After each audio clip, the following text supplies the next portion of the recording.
Hello. Good morning everyone. So karon di ay ako pakita ninyo nga ang kada buntag na ginabuhat every morning. So maman ko kaon hugas sa plato and then ayan nanghugas ako sa plato si Injim ta kong pahugason ani kaso gisugo siya siyang papa, so ako na naghugas. So mga kamarbs, enjoy watching my video, no? So ang ato lang ng mga liho karon daily routine na lang na hapit na tagipulan ani, pero sa unta man isod man ta ani nga mao nga obligasyon. So adi pa nagsamok-samok, nagpalit siya og saging iyang gitaktak ang kamaong mga sugar kay daghan ko kay sugar, nagsamok yun ako si sir ani panahon na.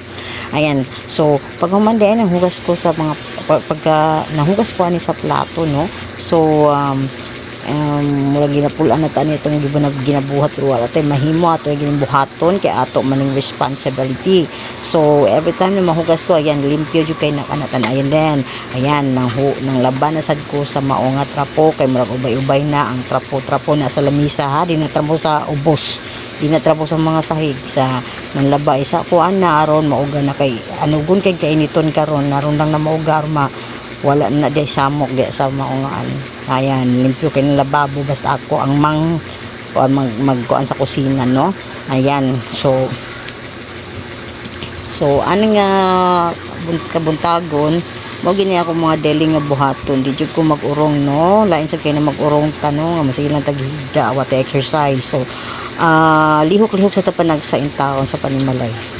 So ayan, so man ako nang waswas na ko sa maong trapo aron ako na siya nga tong ihay sa gawas para sa mauga na.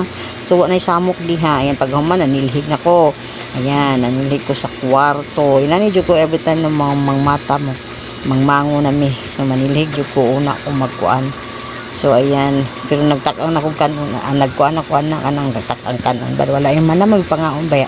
So mo na kung buhaton kung magpangaon na mo kay usay ari mo kaon diri sa kuan sa kwarto. Kini kay ganahan mi diri manggod. So ana maabot ako pag panilhig diha, manilhig ko di ayan. So ako sa nagikuan na maong mga ginayhay nako diha mao dugay na diha nga nagwitay kay gitapol patag pamiluan na. So diha sana so mao na ako nang ginahanip diha aron mahawa na gid di ang pananaw nato, no, mga kamarbs. Kay laing kay kada adlaw na nagbitay diha, so ato sa nang hanipon para mawala ang samok. So ayan, so ginahanip na ako diha, so nawa na ang pananaw nga nagbitay, no, kay ako sa usay sa puto ko na makita ang magbitay. So ayan, ako na siyang kuan kay magkuan sa tanag tayo nga pilo na sa taan na. So yan na ato sa nang takuban diha para dili na abugan ng magkahugaw ang atong magumahman ng laba. So ayan, so nahawa na ang kwarto. Ayan, so padung nasad ko ani nga manilhig sa tagbalik ani manilhig ta atong humnon atong pagsilig-silig. Ayan silhig na dalian mo dalian na day sa hinay lihok so paspasin na diha ron mahuman na ka. So ayan, so nagpakpak sa mga alikabok diha sa mga abog-abog diha nga naa sa maong trapo. Ayan si Sirto nanilili pagitaon si ayan nilig silig antod ta ato padung dito sa gawas, no? So ana so nanilhig gitarong na pagsilhig. So diyan dapita na man si Sir din naglingkod kana green diha nga putigil digin mo pahawa og mangimpyut ta. So pasagdan sa nato kay lisod na kayo da bahala na siya diha. Ayan na silhig o ayan pag human og silhig diha sa gawa sa sulod, ayan ningadto sa gawas nanilhig si Inday. Okay, so ayan pag human na ako panlimpyo ni sayaw na si Manang Marbs.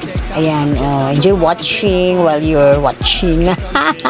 Kung ganahan mo tanaw sa mo kay TikTok sa taon si ma'am nag-exercise na puting singuta in taon nato niya. Ayan, gamay swing sa allowance but is an exercise pag human sa paglimpyo. Ayan, thank you for watching. Babu.